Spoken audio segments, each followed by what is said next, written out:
کرتی ہوں تو پہلی رکعت میں امیجن کرتی ہوں خانہ کعبہ کو، اور وہ میری پہلی رکعت بالکل فوکسڈ صحیح رہتی ہے. بیچ میں کہیں تیسری چوتھی رکعت میں باوجود بھی مجھے ایسے لگتا ہے ڈائیورژن آ رہی ہے، جیسے بھی آپ نے مینشن کیا کہ چیک لسٹ، پوری ٹو ڈو لسٹ آپ کی مائنڈ میں ڈفرینٹ خیالات آتے ہیں. میں بہت کوشش کرتی ہوں لیکن اتنا زیادہ مجھے پرابلم ہو رہا ہے یہ کہ نماز کے دوران ایسے خیالات آتے ہیں. کیا یہ دل کی منافقت ہے؟ رسول اللہ سے کسی نے سوال کیا تھا کہ نماز کے دوران ہمیں خیالات آتے ہیں، تو آپ نے فرمایا تھا یہ خنزب ہے، یعنی شیطان جو انسان کے دل کے اندر وسوسے ڈالتا ہے. اور حافظ ابن قیم نے اپنی کتاب میں 5 سٹیجز بتائی ہیں نمازیوں کی. ایک وہ ہے جو مشغول فی الوساوس ہے، یعنی اس کے دل میں ہر وقت بہت خیالات آتے، لیکن کوئی انسان ہے جو سٹرگل کرتا ہے اور ان وسوسوں سے آگے نکلنے کی کوشش کرتا ہے، اور وہ اللہ سبحانہ تعالیٰ کو بھی یاد کرتا ہے لیکن پھر بھی اس کے اوپر حملے کافی ہوتے ہیں. تو یہ دوسرا سٹیپ ہے. پھر تیسرا آتا ہے جہاں وہ کافی حد تک وسوسوں سے بچ جاتا ہے لیکن ابھی ایسی کیفیت نہیں ہوتی جو یعنی اسے آئیڈلائز کیا جا سکے. چوتھی سٹیج پہ جا کے وہ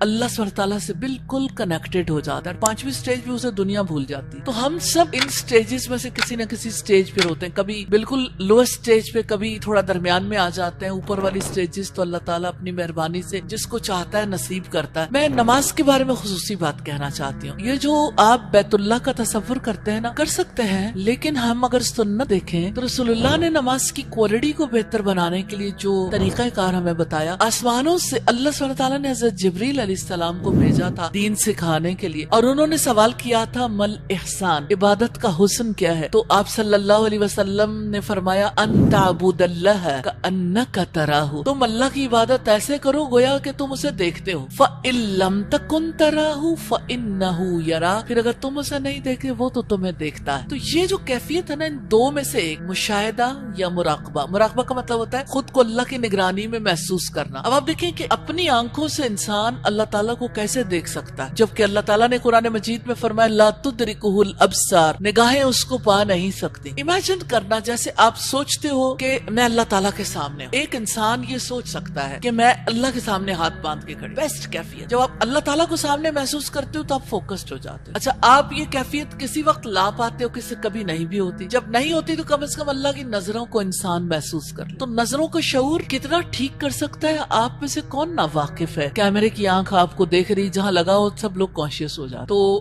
ون کین بی کانشیس. تو یہ نماز کی کوالٹی کو بہتر بنانے کے لیے یہ طریقہ، کوالٹی ایشورنس کے لیے ایک سٹینڈرڈ ہے جو رسول اللہ صلی اللہ علیہ وسلم نے بتایا.